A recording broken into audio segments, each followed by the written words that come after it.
Hello students, welcome to Learning Arc. और आज हम डिस्कस करने वाले हैं ग्रेविटेशन चैप्टर के कुछ इंपॉर्टेंट एंड इंटरेस्टिंग क्वेश्चंस जो कि बहुत ही ज़्यादा इंपॉर्टेंट है हमारे ऑल टीचिंग एग्जाम्स के लिए, चाहे फिर हम KVS के लिए प्रिपेयर कर रहे हैं या फिर हम NVS के लिए, या फिर करंट एग्जाम हमारा आने वाला है AWS हम, या फिर हम उसके लिए प्रिपेयर कर रहे हैं, या फिर कोई भी टेट एग्ज़ाम यानी कि स्टेट टेट हो या फिर CTET हो। चलिए स्टूडेंट स्टार्ट करते हैं। Question number 1, an object is thrown vertically upward with a velocity u. The greatest height h to which it will rise before falling back is given by.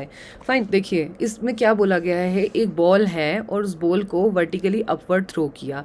ऊपर throw करने के बाद क्या हुआ, उसकी एक पॉइंट पे जाके, आपको पता ही है जब हम एक बॉल को थ्रो करते हैं तो क्या होगा, एक पॉइंट पे जाके वो रुक जाती है, स्टॉप हो जाती है, उसके बाद वो वापस आ जाती है under the influence of gravity. Clear? ठीक है, तो इसका मतलब हम क्या बोले, देखिए इस केस में उसने क्या दे रखा है, इनिशियल वेलोसिटी तो दे रखी है u। ठीक है, फाइनल वेलोसिटी अगर हम अपवर्ड थ्रो कर रहे हैं, अगेंस्ट ग्रेविटी हम काम कर रहे हैं, तो फाइनल वेलोसिटी क्या होती है उस केस में, 0 होती है, क्योंकि इस पॉइंट पे आके ऑब्जेक्ट क्या होता है, रुक जाता है, स्टॉप हो जाता है। इसलिए फाइनल वेलोसिटी क्या कंसिडर करते हैं, 0 कंसिडर करते हैं। क्लियर? इस न्यूमेरिकल को करने से पहले हमें ये जनरल इन्फॉर्मेशन पता होनी चाहिए कि हमें पता है कि 3 इक्वेशन ऑफ मोशन होती हैं, v = u + at, s = ut + ½ at का स्क्वायर, और तीसरी क्या होती है, v² = u² + 2as। ठीक है, लेकिन अगर ग्रेविटेशन चैप्टर के अकॉर्डिंग देखें तो ये इक्वेशंस चेंज हो जाती हैं। इसमें क्या होता है कि जो नॉर्मल एसिलरेशन है वो चेंज हो जाता है, किस में, acceleration due to gravity g में। ठीक है, दूसरा हम क्या बात करें, यहाँ पर हम बात कर रहे थे डिस्टेंस की, यहाँ पे s था। ठीक है, डिस्टेंस की वही डिस्टेंस चेंज हो जाएगा किसमें, h में, क्योंकि अब हम हाइट की बात करेंगे, यानी कि हमने बॉल को अपवर्ड गिरा या फिर बॉल को हमने फॉल किया, किसी हाइट से, पर्टिकुलर हाइट से हमने उसको फॉल किया। ठीक है, तो हम h की बात करेंगे s के प्लेस पे, डिस्टेंस के प्लेस पे। बस यही 2 बेसिक चेंज है जिसकी वजह से हमारी जो इक्वेशंस है थोड़ा सा चेंज हो जाती है। v = u + gt हो जाएगा, h = ut + ½ gt² and v² = u² + 2gh। Clear? I think अगर हम इसमें इक्वेशन ऑफ मोशन लगाएं, देखिए v² = third equation of motion लगा रहे हैं, u² + 2gh। क्लियर? अब देखिए फाइनल वेलोसिटी इसमें केस में क्या है, 0 है तो 0 रहेगी। ठीक है, u हमें दे रखा है, ठीक है, +2, और यहाँ पर जो g है वो हम -g यूज़ कर रहे हैं। क्यों यूज़ करेंगे -g, क्योंकि बॉल को हमने अपवर्ड थ्रो किया है, ऊपर की तरफ गिरा है। जब हम बॉल को ऊपर की तरफ खेलते हैं तो अगेंस्ट ग्रेविटी हम काम कर रहे हैं, तो नेगेटिव एक्सेलरेशन हो जाएगा, यानी कि -g ले लेंगे इस केस में। तो क्या आ जाएगा, देखिए u² = प्लस का 2gh। क्लियर है ना? एंड हमें h की वैल्यू फाइंड आउट करनी है, तो u² / 2g = h आ जाएगा। क्लियर? तो u² / 2g आप देखिए किस ऑप्शन में हमें दे रखा है, ऑप्शन नंबर बी में हमें दे रखा है। So option B is the right answer in this case. Now next question, question number 2, the mass of moon is about इतने times that of the earth, okay, and its diameter is about 0.25 times that of the earth. Fine, इतने times है, moon और earth का comparison दिखा रखा है इसमें। The value of g on the moon will be, okay. अगर हम कैपिटल G की बात करें, इस चैप्टर में हमने 2 ही बात ज़्यादा करनी है। इस चैप्टर में जितने भी क्वेश्चंस प्रीवियस ईयर में आए हुए हैं वो या तो कैपिटल G से रिलेटेड आए हुए हैं या स्मॉल g, यानी कि एक्सीलरेशन ड्यू टू ग्रेविटी से रिलेटेड या फिर ग्रेविटेशनल कांस्टेंट से रिलेटेड। ठीक है, कैपिटल G से रिलेटेड। अगर हम बात करें कैपिटल G की, तो कैपिटल G जो है वो इंडिपेंडेंट रहता है, ना तो वो मास पे डिपेंड करता है, ना ही ऑब्जेक्ट के बीच की डिस्टेंस पे डिपेंड करता है, और ना ही वो मीडियम पर, यानी कि उनके रिस्पेक्टिव मीडियम क्या है। क्योंकि आपने पढ़ा ही होगा यूनिवर्सल लॉ ऑफ ग्रेविटेशन, उसमें क्या होता है, 2 ऑब्जेक्ट की बात कर रहे होते हैं हम, 2 ऑब्जेक्ट जिनके बीच का जो डिस्टेंस है वो r हम लेट सपोज करते हैं, उनके डिस्टेंस r है, और उनके जो मासेस हैं वो m1 और m2 है। एक ऑब्जेक्ट का मास m1 है, दूसरे का m2 है, तो इनके बीच में जो फोर्स लग रही है, फोर्स ऑफ ग्रेविटेशन लग रही है, वो F = g m1 m2 / r² होती है। ये हमारा रिस्पेक्टिव फॉर्मूला होता है, ठीक है, ग्रेविटेशन का। तो अगर हम कैपिटल G की बात करें तो कैपिटल G जो है वो इंडिपेंडेंट रहता है मास से भी, डिस्टेंस से भी और मीडियम से भी। क्लियर? I think. तो नाउ एक बार ऑप्शंस को भी रीड कर लेते हैं। Less than that on the earth, no, less और मोर की तो बात ही नहीं है। बी ऑप्शन में भी more than that on the earth, बिल्कुल नहीं। Same as that on the earth, बिल्कुल सेम होगा जैसा अर्थ के ऊपर होगा, क्योंकि वो इंडिपेंडेंट है, इसलिए option C is the right answer. Fourth भी रीड कर लेते हैं। About 1/6 of that on the earth. देखिए अगर हम बात करें स्मॉल जी की तो वो तो बिल्कुल 1/6 हो जाती है, बिल्कुल राइट बात बता रहे हैं, लेकिन कैपिटल जी में कोई चेंज नहीं आता, वो कांस्टेंट रहता है। Clear I think. Now question number 3। Question number 3, the value of the small G on the surface of the moon, यानी कि मून की सरफेस पर स्मॉल जी की वैल्यू क्या होगी। बिल्कुल स्मॉल जी की वैल्यू वेरी करती है, अर्थ में भी अलग होगी, अगर हम अदर प्लैनेट्स की बात करें उस पर भी अलग होगी, मून पर भी अलग होगी, सन पर भी अलग होगी। क्लियर। सभी प्लैनेट्स के अपने अपने ग्रेविटेशनल फोर्सेज हैं, तो उसी अकॉर्डिंग वो शिफ्ट करती रहेगी। तो अगर हम अर्थ की ग्रेविटी से कंपेयर करें मून की ग्रेविटी को, तो हमें पता है ग्रेविटी ऑफ मून जो है, acceleration due to gravity on moon is equals to 1/6 of acceleration due to gravity on earth. ठीक है, 1/6 होता है।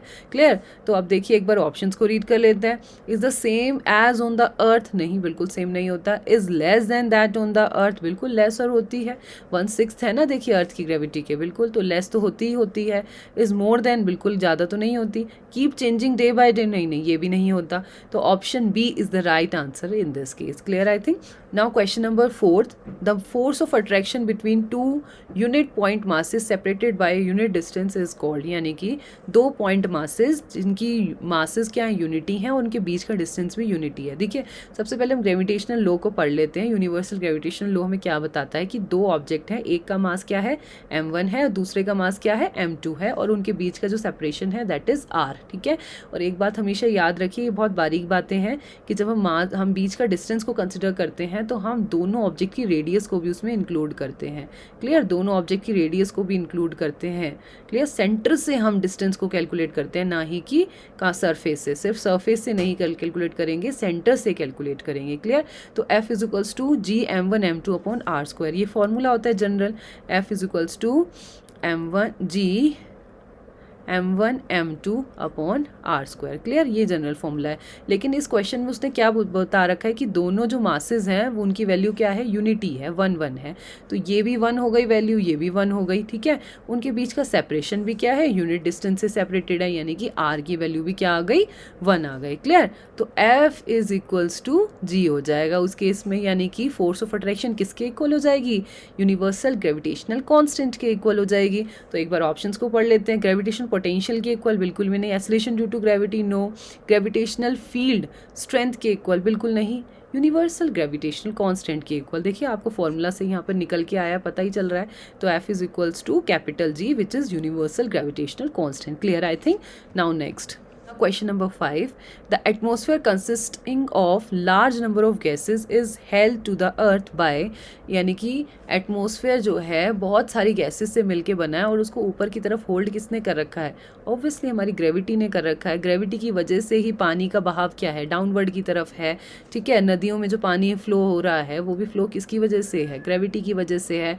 हमारी वॉकिंग ईजी किसने कर रखी है, ग्रेविटी ने कर रखी है। अगर हम वॉकिंग की बात करें, every action equal and opposite reaction होता है, लेकिन ग्रेविटेशनल फोर्स तो लगती है ना, जो ग्राउंड लगाता है, उसी वजह से तो हम मूव कर पा रहे हैं, उसी वजह से हम चल पा रहे हैं। तो ग्रेविटी ने हमारी लाइफ को बहुत ज़्यादा सॉर्टेड कर रखा है।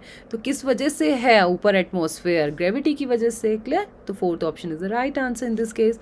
Now next, an apple of mass 100 gram falls from a tree because of gravitational attraction between the earth and the apple। ठीक है। देखिए अर्थ लगा रहा है ग्रेविटेशनल फोर्स किसके ऊपर, एप्पल्स के ऊपर। क्लियर। सपोज हम ए जो है वो एप्पल को कंसिडर कर रहे हैं। If the magnitude of force exerted by the earth on the apple be F1। ठीक है। अगर हम कहें कि F1 फोर्स जो है वो किसको बता रहा है, F1 जो फोर्स है वो बता रहा है फोर्स एक्सर्टेड बाय द अर्थ, यानी कि अर्थ जो फोर्स लगा रहा है एप्पल के ऊपर, तो उसे तो हम क्या बोल रहे हैं, F1 फोर्स। क्या बोल रहे हैं उसको हम, F1 फोर्स। ठीक है। अब वो कह रहे हैं कि ई के ऊपर जो फोर्स लगाएगा वो F2 है। एप्पल जो अर्थ के ऊपर फोर्स लगा रहा है विच इज F2, वो कौन सी फोर्स है, F2 फोर्स है। क्लियर। वो फोर्स क्या है हमारी, F2। अब हमें रिलेशन बताना है किसमें, F1 और F2 में क्या रिलेशन है। क्लियर। ये बताना है। देखिए एक बार पहले ऑप्शंस पढ़ लेते हैं। F1 is very much greater than F2 नहीं, ऐसा कुछ भी नहीं है। F2 is very much greater than F1 नहीं, F1 is very little greater than F2 नहीं, F1 and F2 are exactly equal. बिल्कुल सही बात बता रहे हैं। देखिए अगर हमने इस चैप्टर को डीपली स्टडी किया हो तो हमें पता है कि जो ये ग्रेविटेशनल फोर्सेस होती हैं ये इक्वल एंड अपोजिट होती हैं, ये न्यूटन्स के थर्ड लॉ को फॉलो करती हैं। Every action there is equal and opposite reaction. Fine, जितना फोर्स अर्थ लगाएगा किसके ऊपर, एप्पल के ऊपर, उतना ही फोर्स एप्पल भी लगाएगा अर्थ के ऊपर, पर मास ज़्यादा होने की वजह से वो उतना फोर्स एक्सपीरियंस नहीं करता। ठीक है, नहीं तो आप क्वेश्चन ये करेंगे कि अर्थ के, हाँ अर्थ के कंपैरिजन में अगर फोर्स ए पे लग रहा है, एप्पल पे लग रहा है, तो एप्पल नीचे होता हुआ दिख रहा है, एप्पल जो है फॉल होता हुआ दिख रहा है हमें। लेकिन एप्पल भी अगर फोर्स, उतना ही फोर्स अगर एप्पल भी लगा रहा है अर्थ के ऊपर, तो अर्थ जो है वो अपवर्ड डायरेक्शन में जाती हुई क्यों नहीं दिख रही हमें, है ना। आप ये क्वेश्चन कर सकते हैं, लेकिन इसलिए नहीं दिखती क्योंकि अर्थ के अकॉर्डिंग जो एप्पल है वो एक पॉइंट मास है, पॉइंट मास है। क्लियर, ऐसा क्यों नहीं होता, क्योंकि अर्थ के अकॉर्डिंग जो हमारा एप्पल है वो एक पॉइंट मास का काम कर रहा है, इसी वजह से वो उतना फोर्स एक्सपीरियंस करता ही नहीं है। क्लियर, लेकिन फोर्स लगता इक्वल ही है। Clear, in the opposite direction. ठीक है, थर्ड लॉ को फॉलो करता हुआ। चलिए next question. The gravitational force of attraction between object is x. ठीक है, ग्रेविटेशनल फोर्स ऑफ अट्रैक्शन कितना है, एक्स है। Keeping the mass of the object unchange, यानी कि मास में तो कोई चेंज नहीं किया गया। If the distance between the object is half, then the magnitude of gravitational forces between them will become. ठीक है, ग्रेविटेशनल फोर्स कितनी बन जाएगी। ठीक है, अगर हम फॉर्मूला देखें, हमें पता है जनरल फॉर्मूला क्या होता है, F is equals to G m1 m2 upon are square. ये होता है हमारा जनरल फॉर्मूला, और जिसकी वैल्यू उसने क्या दे रखी है, एक्स, तो हम क्या बोल सकते हैं, ये वैल्यू क्या है हमारी, एक्स के इक्वलेंट है। ठीक है, उसके बाद एक नया फोर्स बना, बोल रहा है F1 force, let suppose F1 late कर लेते हैं, तो जी जिसमें मासेस तो रिमेन्स अनचेंज, यानी कि m1 m2 तो एज इट इज़ ही रहा, लेकिन r जो है वो चेंज हो गया। कितना हो गया, देखिए ध्यान से, कितना हो गया, हाफ कर दिया। देखिए क्या बोला है, half of the magnitude of gravitation. Distance between the object is, हाँ एक बार ध्यान से देखिए, distance between the object is half, यानी कि डिस्टेंस क्या कर दिया, हाफ कर दिया। ठीक है, तो हम यहाँ पे लिख दें 1/2 r का स्क्वायर। क्लियर, तो इसे अगर हम ओपन करके लिखें तो क्या बन जाएगा, एक बार ध्यान से देखिए, इसको ओपन करके लिखेंगे तो G m1 m2 upon 1/4 r square. Clear, और अगर हम इस टर्म को पूरा देखें, जी m1 m2 upon are square, तो ये तो एग्जैक्टली सेम है एज इज एक्स, जितना कि एक्स दिया हुआ है क्वेश्चन में, तो F1 है ना। तो जो न्यू फोर्स है हम लिख सकते हैं F1 is equals to x upon 1/4, है ना। और अब अगर इसे हम ऊपर लेकर आएंगे तो ये क्या बन जाएगा, 4x। क्लियर, तो right answer is 4x and which is given in the fourth option, D option में। Clear, so D is the right answer in this case, 4x। Clear, I think. Now question number 8। in the relation f is equals to g m m upon d square the quantity g। एक बार options पढ़ लेते हैं क्या पूछना चाह रहा है। तो फर्स्ट ऑप्शंस बता रहा है depends on the value of the g at the place of, बिल्कुल नहीं, स्मॉल g कैपिटल g से कोई रिलेशन ही नहीं है इसका। सेकंड पढ़ लेते हैं, is used only when the earth is one of the two masses. जरूरी नहीं है, बिल्कुल भी ऐसा नहीं है। अगर हम जनरल फॉर्मूला देखें, फॉर्मूला किसके बीच में है, f is equals to g m1 m2 upon r square. अगर m1 m2 की बात करें तो यहाँ पे अर्थ की बात ही नहीं आती, दो ऑब्जेक्ट की बात होती है जिनके मासेस अलग अलग हैं, टू डिफरेंट ऑब्जेक्ट्स हैं जिनके मासेस अलग अलग हैं, एक का m1 है एक का m2 है, उनके बीच का सेपरेशन क्या है, r है। और सेपरेशन हमने कहाँ से लिया है, सेंटर ऑफ द बॉडी से लिया गया है, with radius included in it. Clear, ठीक है, तो ये बिल्कुल भी बात जरूरी नहीं है कि हम अर्थ के लिए बात कर रहे हैं तो ही होगा, ये दो ऑब्जेक्ट की बात हो रही है सिंपली। उसके बाद C option, is the greatest on the surface of the earth. Capital G की वैल्यू कम या ज़्यादा कहीं पे होती नहीं, कैपिटल जी तो हर अर्थ के हर पार्ट पे कांस्टेंट ही रहता है, कॉमन ही रहता है, और जिसकी वैल्यू हम क्या लेते हैं 6.67 इंटू 10⁻⁻11 लेते हैं। क्लियर, ठीक है, और is of the same value irrespective of the place of observation. बिल्कुल सही बता रहे हैं, सही है ये फोर्थ ऑप्शन कि इसकी वैल्यू जो है वो सेम रहेगी, अर्थ के हर पार्ट पे उसकी वैल्यू क्या रहेगी, सेम रहेगी, irrespective of the place of observation. यानी कि ज़रूरी नहीं है कि हम सेंटर पे बात कर रहे हैं तो उस प्लेस पे उसकी वैल्यू अलग होगी, और हम अगर सरफेस ऑफ अर्थ की बात कर रहे हैं तो उसकी वैल्यू अलग होगी, उसकी वैल्यू अर्थ के हर पार्ट पे जी की वैल्यू क्या रहेगी, कॉन्स्टेंट रहेगी, सेम रहेगी। तो D option is correct in this case. Clear, I think. Now question number 9th। Question number 9, the value of quantity capital G in the formula for gravitational forces, यानी कि अगर हम capital G की बात करें, depends on the mass of the earth only, depends on the radius of earth only, नहीं। अगर हम बात करें कैपिटल जी, अभी हमने पहले भी डिस्कस किया, प्रीवियस स्लाइड्स में भी मैंने डिस्कस किया कि जो कैपिटल जी है ना तो वो मास पे डिपेंड करता है, ना उनके बीच की डिस्टेंस पे, ऑब्जेक्ट के बीच की डिस्टेंस पे भी डिपेंड नहीं करता, और ना ही वो मीडियम पर डिपेंड करता है। और इससे पहले क्वेश्चन में हमने डिस्कस किया ना ही वो डिपेंड करता है पोजीशन पर कि अर्थ के किस पार्ट से उसको लिया जा रहा है, कैपिटल यानी कि सेंटर से लिया जा रहा है या फिर सरफेस से बात करी जा रही है, तो उसकी वैल्यू ओवरऑल सेम ही रहती है। डिपेंड्स ऑन द रेडियस बिल्कुल भी नहीं, डिपेंड्स ऑन द मास बिल्कुल भी नहीं, depends on both mass and radius of the earth बिल्कुल भी नहीं। और फोर्थ ऑप्शन देखिए, depends neither on mass nor on radius of earth, बिल्कुल सही बता रहे हैं। तो D option is correct in this case, ना तो वो मास पे डिपेंड करता है ना ही रेडियस पे, इंडिपेंडेंट रहता है इन दोनों से ही। चलिए next question, question number 10, two particles are placed at some distance from each other, दो पार्टिकल्स हैं उनको प्लेस किया गया किसी डिस्टेंस पे, है ना। If keeping the distance between them unchange, उनके बीच की डिस्टेंस जो है वो बिल्कुल भी चेंज नहीं हो रही है। The mass of each of the two particle is double, यानी कि मास क्या कर दिया है, डबल कर दिया है। अगर हम नॉर्मल फॉर्मूला देखें, F is equals to G m1 m2 upon r square होता है, ठीक है, ये तो नॉर्मल फॉर्मूला है। लेकिन अगर उसने बोला है कि दोनों के बीच की डिस्टेंस को तो क्या रखा, अनचेंज, बीच में डिस्टेंस में तो कोई चेंज ही नहीं है, लेकिन अगर मासेस को डबल कर दिया, ठीक है, तो न्यू फोर्स हमारी क्या बन के आएगी, F इज इक्वल्स टू जी, देखिए मास का क्या हो जाएगा 2m1 2m2, क्लियर, तो अपॉन r स्क्वायर, ठीक है। तो अब देखिए F इज इक्वल्स टू क्या हो जाएगा 4, और ये पूरा ऐसे एज इट इज़ लिखे GM1 M2 upon R square, clear. तो ये जो पूरी वैल्यू है ये तो हमारे को जनरल फोर्स को ही एक्सप्लेन कर रही है, ये क्या है, न्यू फोर्स है, F1 फोर्स है, क्लियर। तो हम क्या लिख सकते हैं, F1 is equals to 4 times of F, clear, 4 times बन के आ रहा है, तो हाँ बिल्कुल C option is correct in this case, 4 times इसका राइट आंसर आ रहा है। Now question number 11th, the weight of an object at the centre of the earth of radius r is, यानी कि सेंटर ऑफ द अर्थ पे wait क्या होगा। देखिए अगर हम बात करें वेट की ना, तो वेट तो बिल्कुल चेंज करता है, सरफेस पे अलग होगा, सेंटर पर अलग होगा, वेट तो चेंज करता ही है, ठीक है। क्योंकि वेट का जो फॉर्मूला है, अगर आप देखें, अगर आपने चैप्टर को पढ़ा हो ध्यान से, तो W is equals to m into g होता है वेट का फॉर्मूला, क्लियर। अब अगर हम वेट की बात करें तो वेट क्या है, एक फोर्स ही तो है। अगर हम फोर्स को क्या लिखते हैं, m इंटू ए नॉर्मली, ठीक है, लेकिन एक्सीलरेशन की टर्म्स में हम क्या लिख सकते हैं, वेट को m इंटू जी लिख सकते हैं, क्लियर।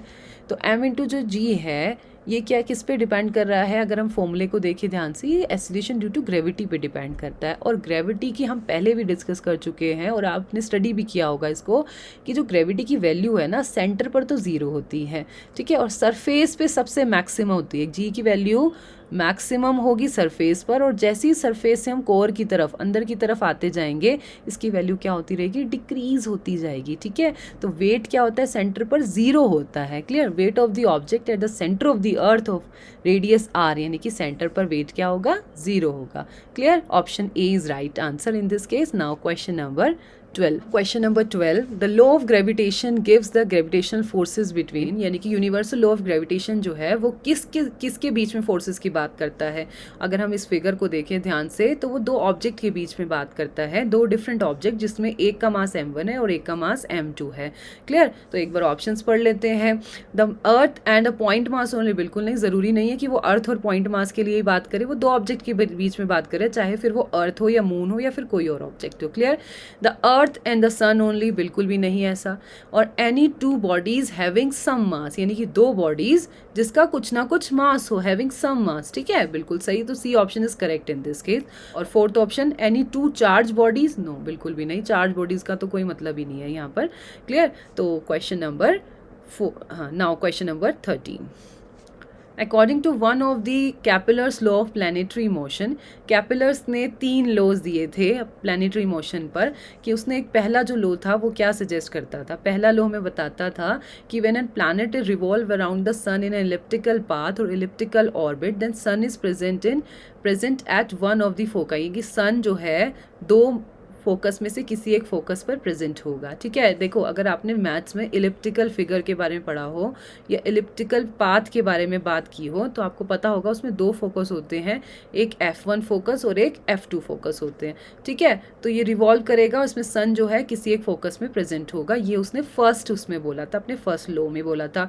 सेकेंड लॉ में उसने बोला था when a planet revolves around the sun, it revolves in such a way that the line joining to the sun and the planet sweeps equal area in equal interval of time। ठीक है, ये equal area equal interval of time में consider करता है। यहाँ पे already बता भी रखा है कि 6 मंथ में प्लैनेट यहाँ से यहाँ मूव करा, तो हेयर भी यहाँ पर यहाँ से यहाँ जाने में भी 6 मंथ ही लगेगा। ठीक है, तो प्लैनेट क्या कर रहा है, line joining the planet to the sun sweeps equal area in equal interval of time. ठीक है, ये सेकेंड लो था। और जो थर्ड लो था उसने हमें बताया था the mean of the cube of the, क्या बताता है, the mean of the cube of the distance between the planet and the sun is directly proportional to the square of the time, यानी कि स्क्वायर टी स्क्वायर के directly proportional आता है। Clear, यानी कि time it takes while it revolving around the sun. Clear, तो एक बार बोल लेते हैं, यहाँ पे थर्ड लॉ की ही बात पूछी गई है। देखिए अगर हम ऑप्शंस को ध्यान से देखें तो r cube is directly proportional to T square है, तो C option is correct in this case. Clear I think. Now question number 14, two object of different masses falling freely near the surface of moon. ठीक है, दो object हैं, different masses के हैं, एक का मास m1 है और दूसरे का मास m2 है ना, falling freely near the surface of, freely fall के लिए केस अलग होता है। देखिए फ्रीली फॉलिंग है, फ्रीली फॉलिंग का मतलब क्या होता है बेसिकली कि सिर्फ ग्रेविटेशनल फोर्स लग रही है, इसके अलावा no other force is acting on the body, यानी कि बॉडी पे कोई और फोर्स बिल्कुल भी नहीं लग रहा है, सिर्फ ग्रेविटेशनल फोर्स की बात की जा रही है। तो ऑप्शंस पढ़ लेते हैं।